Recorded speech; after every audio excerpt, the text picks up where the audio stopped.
So this morning, the Premier of Gauteng, Panyaza Lesufi, and all members of the Executive Council are engaging the community of Soweto on electricity and safety challenges in the area. Let's take a look at the roots of the power crisis. A report by the Center for Sociological Research and Practice paints a picture of inequality, even at the basic level of providing electricity, drawing from the energy racism report that the University of Johannesburg had put together.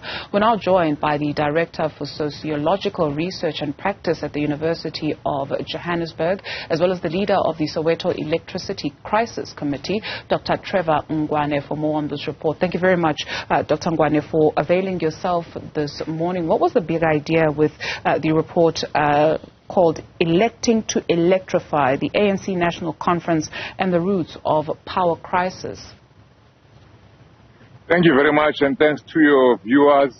Yes, we conducted research finding out from the point of view of the working class and the poor, especially those living in black working class areas, the impact of the energy crisis, because we suspected that the energy crisis was experienced and perceived differently by the poor and by, those, who are suffering.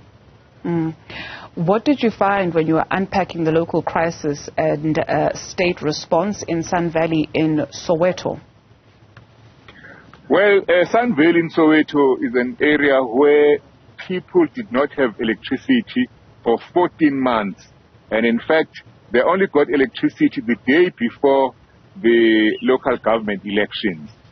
And in fact, that example showed us that the energy crisis is felt solidly, sharply in black working class areas. We also saw that power games, electricity can also be a political football for the ANC, the ruling party.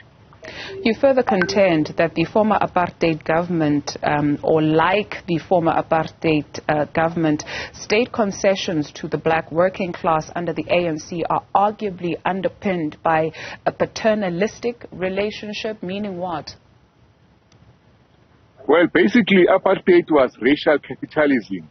And, the people who were ruling were white, white big business and the white National Party politicians. The whole system was underpinned by racism and colonial ideas. So the idea that the black person, black people don't deserve better things in life was prevalent. So we found that there's continuities of that way of thinking from the days of apartheid to today.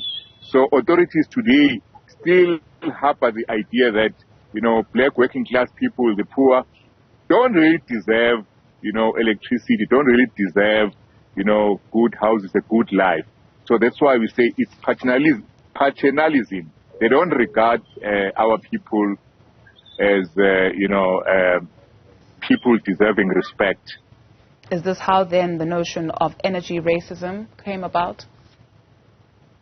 The energy racism came about specifically because of these continuities between what was happening under apartheid and today.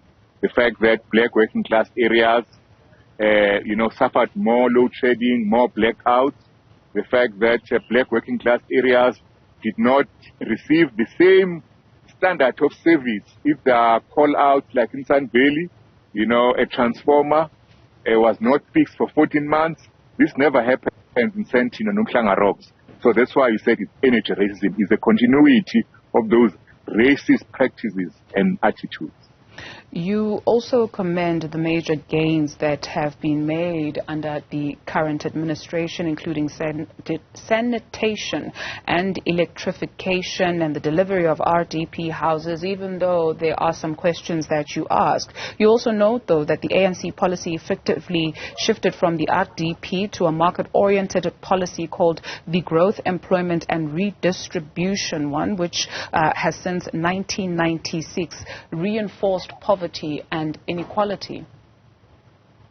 Yes. So basically, the ANC took power, at the head of the liberation movement. So almost all the gains, people enjoy today are because of that struggle for liberation.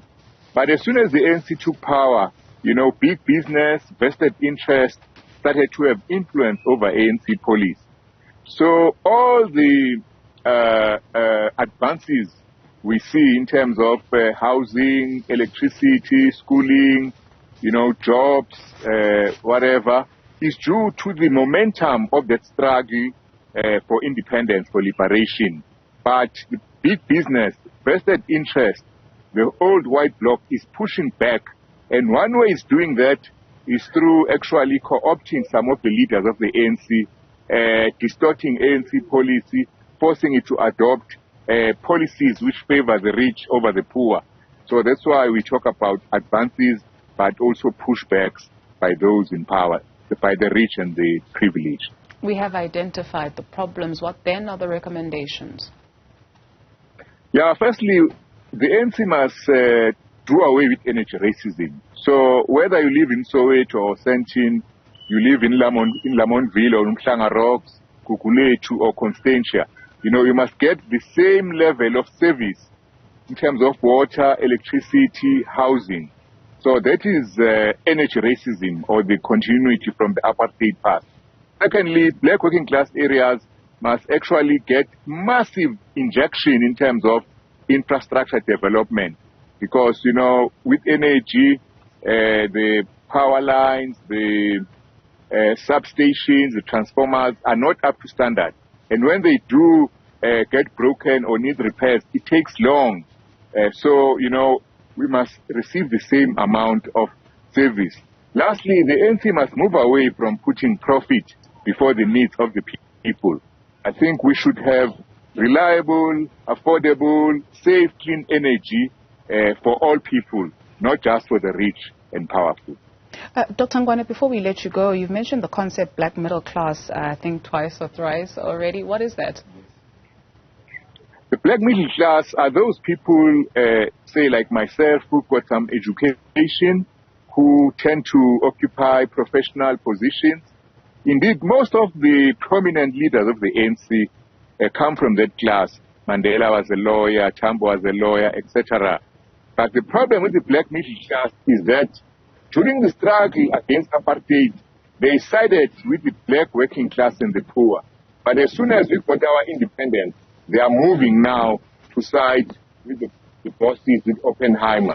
So it's most important that this class actually remembers where it comes from and joins the struggle to make a better life for all, not just for those who are educated or those who have got jobs.